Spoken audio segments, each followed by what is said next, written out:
Bismillahirrahmanirrahim.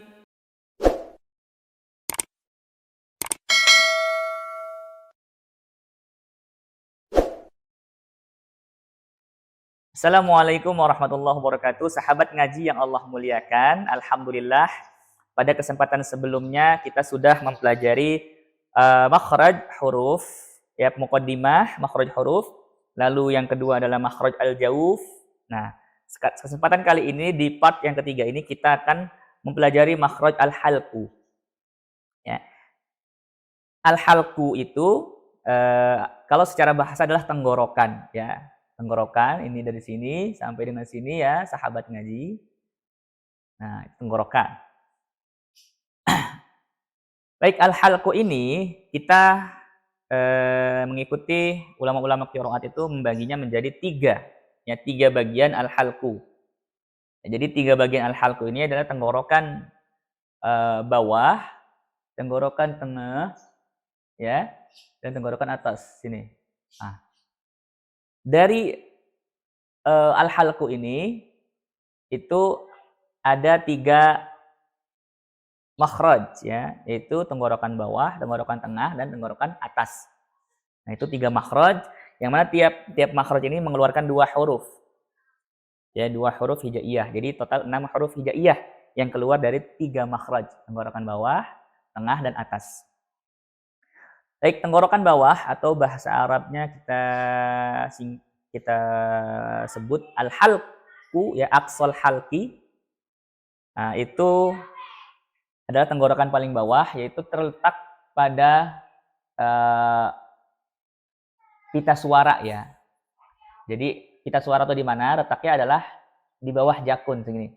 Nah, ya, di bawah jakun ini tenggorokan bawah. Apa saja huruf-huruf yang keluar dari al-halqu, ya, aqsal halqi, tenggorokan bawah ini? Yaitu ada dua huruf.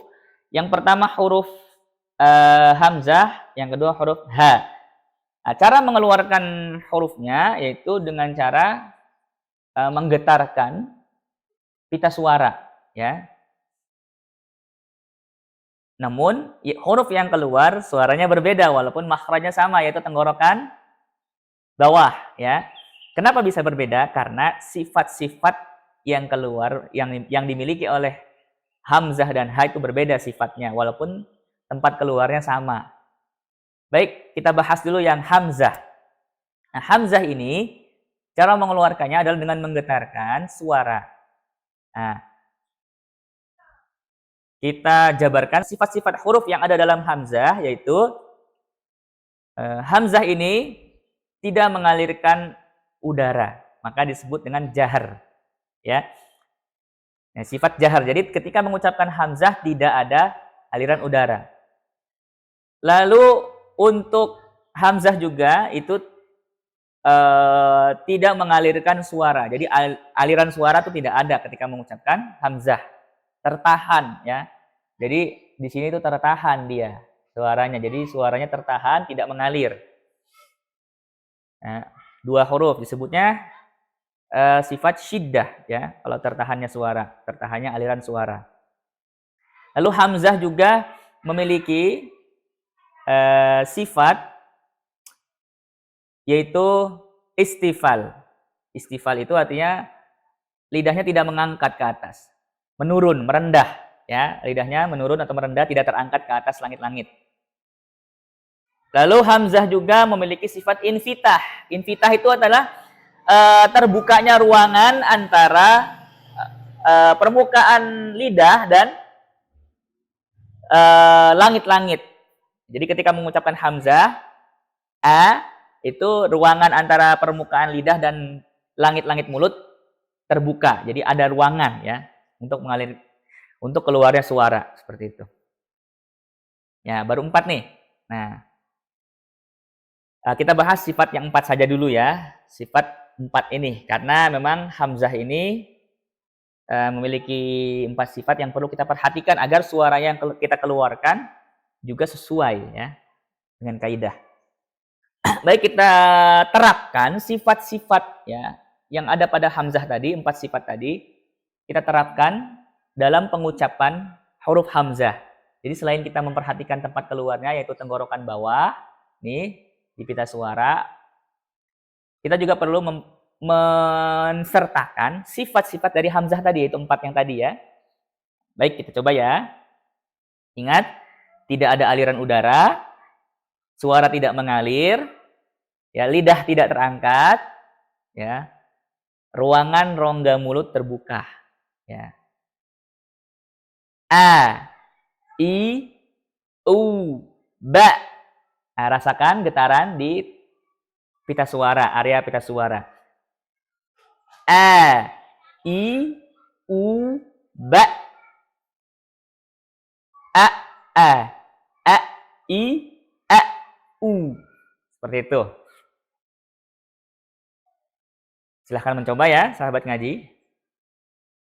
Selanjutnya, selain huruf hamzah, di tenggorokan bawah atau aksol halki juga ada huruf H. Ya. Baik, kita bahas huruf H. Huruf H itu memiliki tempat keluar yaitu di tenggorokan bawah, aksol halki. Namun selain memiliki tempat keluar atau makhraj huruf, dia juga memiliki sifat-sifat huruf yang perlu kita sertakan ketika mengucapkannya. Apa saja itu? Sifat-sifat huruf yang melekat pada huruf H. Yang pertama, huruf H itu memiliki aliran udara.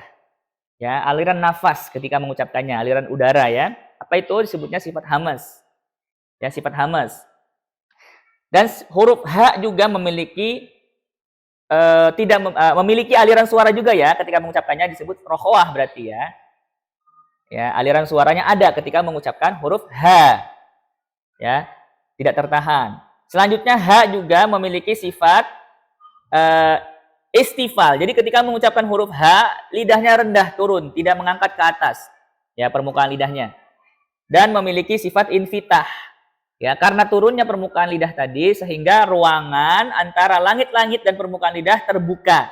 Seperti itu ya. Ini yang perlu kita perhatikan, sifat yang paling penting. Ya, walaupun ada sifat-sifat lainnya sebenarnya ya, cuma kita bahas yang 4 dulu nih.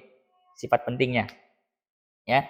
Baik, kita terapkan sifat-sifat itu dalam mengucapkan huruf H dan tempat keluarnya yaitu dari kita getarkan tenggorokan bawah atau pita suara. Baik. Ha, hi, hu, bah. Ha, hi, hu, bah. Nah, seperti itu ya. Baik, alhamdulillah kita sudah selesai di tahap tenggorokan bawah atau halku aksol halki. Sekarang kita masuk ke tenggorokan tengah yaitu wastul halki. Letaknya di mana? Letaknya adalah di katup epiglotis atau ini dia ada di atas jakun sedikit. Ya, di sini nih. Nah, kalau tadi di bawah ya, sekarang di atas sedikit ya. Nah, seperti itu. Baik, aksol halki, wastul halki, tenggorokan tengah ini ada huruf-huruf yang keluar dari tenggorokan tengah yaitu huruf ain dan huruf ha, ya, huruf ain dan ha. Baik, kita bahas yang pertama huruf ain terlebih dahulu. Huruf ain makhrajnya yaitu tadi tenggorokan tengah atau area katup epiglotis. Nah, di sini atas jakun sedikit. Ya. Nah, ini ketika kita mengucapkannya bukan hanya memperhatikan tempat keluarnya saja, tapi perlu memperhatikan sifat-sifat pada huruf ain. Apa saja sifat pada huruf ain? Yang pertama, sifat pada huruf ain yaitu tidak ada aliran udara. Ya. Maka disebut jahar. Jadi ketika mengucapkannya tidak ada aliran udara yang mengalir keluar. Seperti itu. Lalu sifat yang kedua adalah ain ini memiliki sifat tawassut atau bainiyah. Apa itu tawassut atau bainiyah? Yaitu mengalirnya aliran suara tapi tidak sederas sifat rokhawah. Jadi aliran suaranya sedang-sedang saja. Seperti itu ya. Selanjutnya sifat yang ketiga, ain juga ini eh, istifal ya. Jadi lidah bagian belakang tidak terangkat ke atas. Ya, lalu juga infitah. Ketika mengucapkan ain itu ruangan antara permukaan lidah dan langit-langit mulut itu ada, terbuka. A, a, seperti itu ya. Baik, kita terapkan 4 sifat penting ini yang ada pada ain ya, berbarengan dengan kita memperhatikan makhraj atau tempat keluarnya, yaitu tenggorokan tengah atau katup epiglotis atas jakun sedikit. Yuk kita terapkan. Nah, cara mengucapkannya simpelnya adalah tutup dulu katup epiglotisnya, baru ketika mengeluarkan suara harokatnya buka. Seperti ini ya. Ai, au, ai, au, ai, au. Nah, hati-hati. Biasanya ketika mengucapkan huruf ain ini suka bablas suaranya ke khoisyum atau rongga hidung. Jadi kayak ngirung. Nah, itu tidak dibenarkan ya. Karena ain ini bukan huruf khoisyum, bukan huruf yang keluar dari rongga hidung ya. Jadi keluarkan dari rongga mulut keluarnya. Seperti itu ya, sahabat ngaji. Nah, perlu latihan yang maksimal dan perlu talaki juga untuk melafadzkan huruf ain. Baik, kita coba lagi. Tekan, ya tutup, tutup, buka. Katupnya tutup, buka ketika suara. Ai, au, ai, au. Seperti itu. Nah, baik, selanjutnya di tenggorokan tengah atau katup epiglotis ini juga ada namanya huruf H. Ya, ha, hi, hau. Kita jabarkan terlebih dahulu sifat-sifat huruf H. Yang pertama, H ini memiliki sifat hamas, yaitu aliran udara. Ya, ada aliran udara yang keluar ketika mengucapkan huruf H. Nah, itu hamas. Selanjutnya sifat rokhawah. H juga selain memiliki aliran udara, memiliki juga aliran suara. Ya, suaranya mengalir. Ya. Seperti itu. Selanjutnya, H juga memiliki sifat istifal. Ya, permukaan lidah bagian belakang turun. Seperti itu ya, permukaan lidah bagian belakang turun. Dan juga H memiliki sifat ya infitah. Permukaan lidah bagian tengah ya turun juga. Sehingga ada ruangan antara permukaan lidah bagian tengah dan langit-langit mulut ya. Baik. Nah, seperti ini. H. Nah, ruangannya terbuka. Coba kita terapkan 4 sifat yang penting ini kepada makhraj dari huruf H atau tenggorokan tengah. Baik, kita coba ya. Kita ucapkan huruf H. Ha, hi, hu. Perhatikan, aliran udara ada, hamas. Aliran suara yaitu rokhawah juga ada. Ha, hi, hu, bah. Ha, hi, hu, bah. Nah, caranya adalah dengan cara menekan sedikit katup epiglotis atau area jakun ke atas ini. Ditekan sedikit ya, tidak maksimal seperti ain. Ya. Tekan sedikit sambil dialirkan udaranya, yaitu sifat hamas tadi. Ha, hi, hu, bah. Nah, seperti itu. Baik, sahabat ngaji, tenggorokan tengah atau wastul halki sudah kita bahas dan sudah kita latih bersama-sama. Sekarang kita masuk ke tenggorokan atas atau adnal halki, ya, tenggorokan bagian luar. Ya, ini mendekati mulut. Nah, sahabat ngaji, huruf-huruf yang ada di dalam tenggorokan atas atau adnal halqi ini, tenggorokan luar, yaitu ada dua huruf. Huruf ghain dan kho. Nah, kita jabarkan terlebih dahulu sifat-sifat dari huruf ghain ya. Kita bahas huruf ghain terlebih dahulu. Huruf ghain. Sifat-sifat yang pertama dari huruf ghain, sifat jahr. Huruf gha tidak memiliki aliran udara yang keluar. Ya. Dan juga memiliki sifat rokhawah. Ada aliran suara ketika mengucapkannya. Yang ketiga sifat isti'la. Pangkal lidah atau lidah bagian belakang terangkat. Nah, sifatnya ini ketika mengucapkan huruf ghain. Dan yang keempat yaitu ghain memiliki sifat infitah. Nah, ketika mengucapkan huruf gha, walaupun pangkal lidah atau lidah bagian belakang terangkat ke arah langit-langit, tapi tetap ada ruangan antara langit-langit dan permukaan lidah bagian tengah. Nah, coba aja. Gha, gha. Ya, masih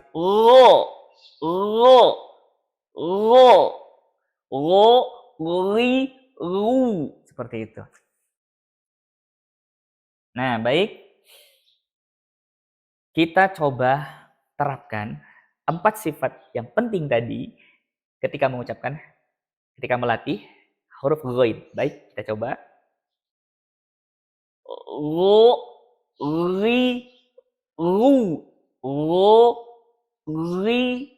ru. Cara mengucapkannya adalah dengan cara menyentuhkan pangkal lidah. Ya. Kan tadi disebutkan bahwa tenggorokan atas ya. Tenggorokan atas itu mana sih? Nah, tenggorokan atas itu adalah persentuhan antara pangkal lidah atau lidah bagian belakang banget ini, ya akar lidah disebutnya, dengan langit-langit dekat amandel atau anak lidah yang menggantung tuh. Nah, situ. Jadi bukan ke amandelnya tapi ke langit-langit di sekitar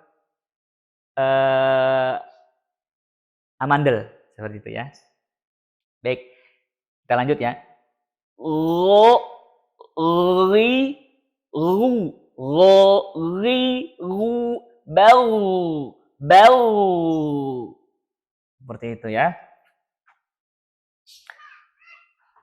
Selain huruf ghain ya, yang ada di tenggorokan atas yaitu huruf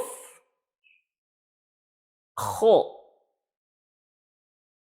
Sifat-sifat huruf kho yang pertama, sifat-sifat huruf yang melekat pada huruf kho. Yang pertama adalah hamas. Jadi ada aliran udara yang keluar ketika mengucapkannya. Yang kedua adalah sifat rokhawah. Aliran suara pun ada, rokhawah ya. Yang ketiga adalah isti'la. Lidah bagian belakang atau pangkal lidah terangkat ke atas ke arah langit-langit. Yang keempat yaitu infitah ya. Ruangan antara langit-langit dan permukaan lidah ya, bagian tengah terutama ini itu ada, terbuka. Coba aja. Kho. Kho, lihat ya saya. Kho. Kho. Ya. Jadi permukaan lidah bagian tengah tidak terangkat ke atas, yaitu infitah.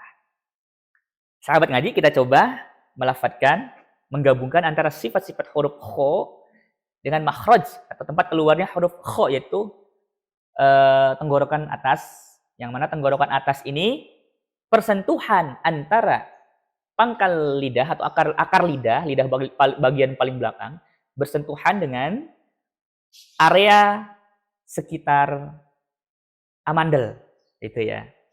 Langit-langit area sekitar amandel di situ. Kita coba ya. Kho, khi, khu.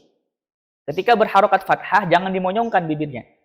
Semua huruf-huruf isti'la ya, jangan memonyongkan bibirnya karena dia bukan huruf bibir. Kho, khi, khu, kecuali dhammah. Ya, kecuali khu. Karena emang harokat dhammah itu wajib maju atau monyong. Kho, khi, khu. Nah, seperti itu. Ya. Sahabat ngaji, alhamdulillah kita sudah membahas secara detail semua huruf-huruf yang keluar dari makhraj al-halqu. Mulai dari aqsal halqi, tenggorokan bawah, wastul halqi, tenggorokan tengah, dan adnal halqi, tenggorokan luar atau atas. Ya, berikut kita coba tadi latihan dan gambarkan sifat-sifat pentingnya. Nah, sekarang tinggal kita melatih dan mempraktekkannya secara konsisten dan istiqomah sampai mendekati kesempurnaan. Kuncinya itu. Terima kasih. Wassalamualaikum warahmatullahi wabarakatuh.